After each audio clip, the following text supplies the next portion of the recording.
Welcome to a very special Inside Sport here on the News Channel.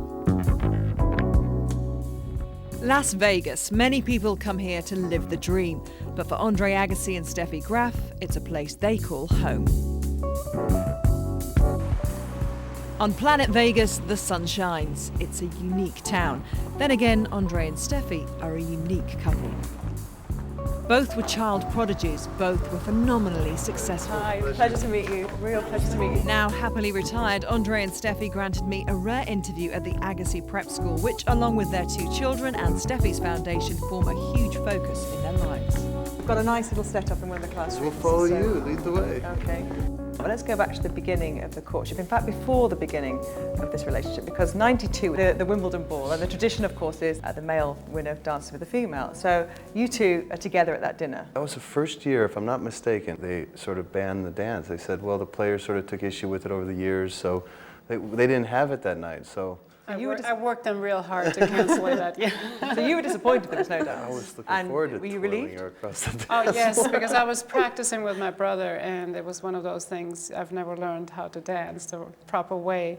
So he taught me a couple steps because he did, and it wasn't pretty. So I wasn't looking forward to that in that sense. So fate intervened really, and you didn't get to have your first dance then. What did you think of each other at that time? What did you know of each other then? She was a step in the right direction for me, and I probably was a step in the wrong direction for her back then. I don't know.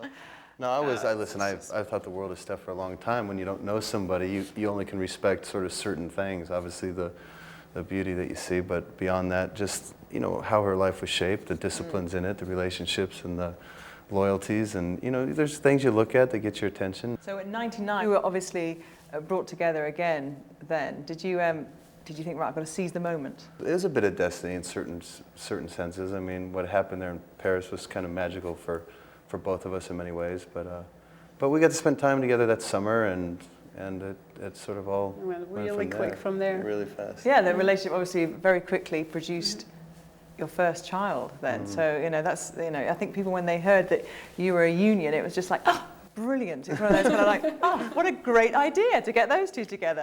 And a perfect time in many ways as well in your life. You're coming to the end of your tennis career. What was she like when she first retired? How did she adapt to retirement? Well, this is a good question, because I didn't really know her so well before retirement, because we just sort of, which is, yeah, and according to her and everybody around. I was going to say, would the relationship have worked if you'd both been on the tours? It would have been very, very difficult. Very difficult. Yeah. I always considered myself a moody person, and then I realized when I retired that it's not really me. It's like tennis is moody, I mean, tennis is so demanding, and timing in life, as everybody sort of knows and probably has experienced one way or another, is everything. You've quietly laid down your racket to pursue love and motherhood with the same zeal and high standards you have always demanded of yourself. Ladies and gentlemen, I introduce to you the greatest person I've ever known, Stephanie Graf.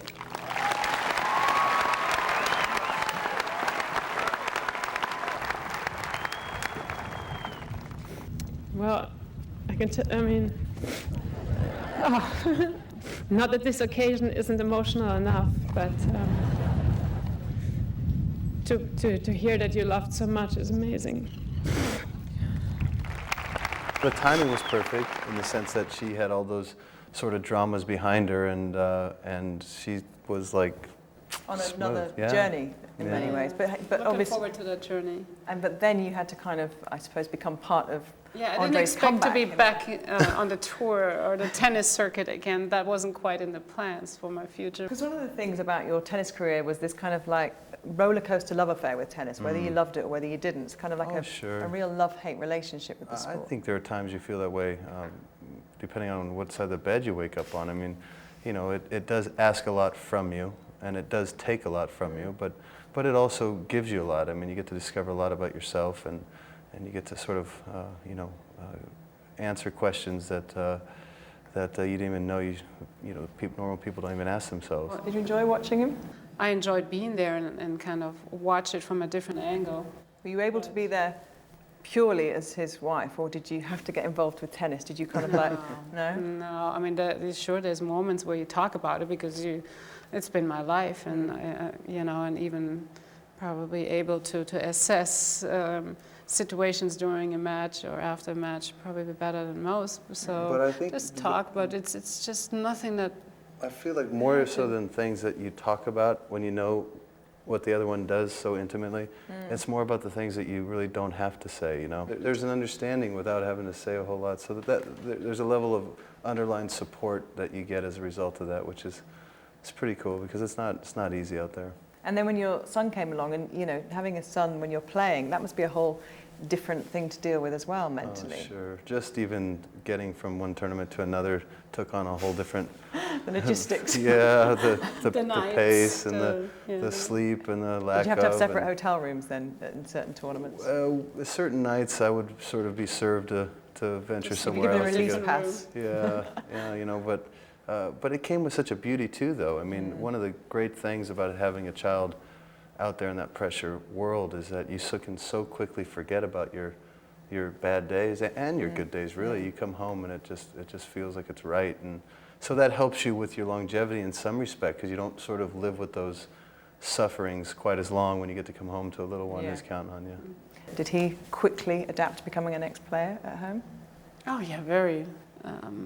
It seemed a pretty easy transition for me, and I kind of felt that it was going to be for him. You weren't quite as sure how easy it's going to be for you, but it just seemed something that just was just an easy transition for you as well. It was like I describe it like Christmas every day. It was like, wait a second, I don't have to do this. I can put it that way. I can hang my clothes. I felt liberated. I just felt Sacrifices were gone, and the stress, the emotions, physical, the the physical mental, the demands. emotional, the logistical, just always looking at your year and working backwards from some particular place you have to be. And what would drive you crazy is not the training you'd have to do, but even the times where you sort of were forced to rest. You're like, but this is the time to go out on the beach with your kids or to do this or to do that. And you're like, well, no, can't be in the sun. You can't, you know, just all the little things that, you know, get you primed and ready to go at certain moments. And I was excited to not have to worry about any of that anymore.